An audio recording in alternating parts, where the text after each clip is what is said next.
আমাদের শাপলা পাওয়ার সাথে এই নির্বাচন পিছানোর আগানোর কোনো সম্পর্ক নেই। আমরা যেহেতু আইনগতভাবে শাপলাটা পাই, আইনগত কোনো বাধা নেই।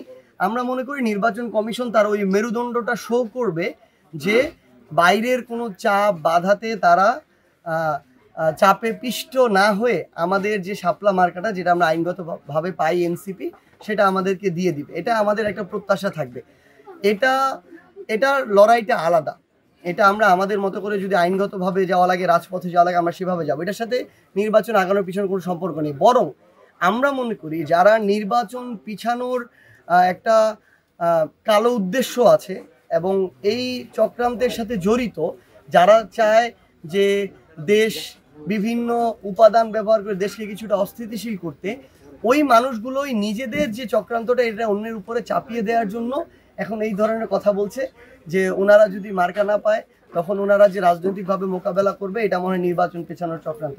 আমরা স্পষ্ট করে বলি, অন্তর্বর্তীকালীন সরকার যদি মনে করে তারা ফেব্রুয়ারির প্রথমার্ধে নির্বাচন দিবে, এনসিপির সেই জায়গায় কোনো আপত্তি থাকবে না।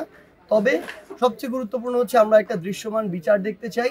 জুলাই সনদের আমরা আইনগত ওই ভিত্তিটা চাই যেটার মধ্য দিয়ে আমাদের মৌলিক সংস্কারগুলো বাস্তবায়ন হবে।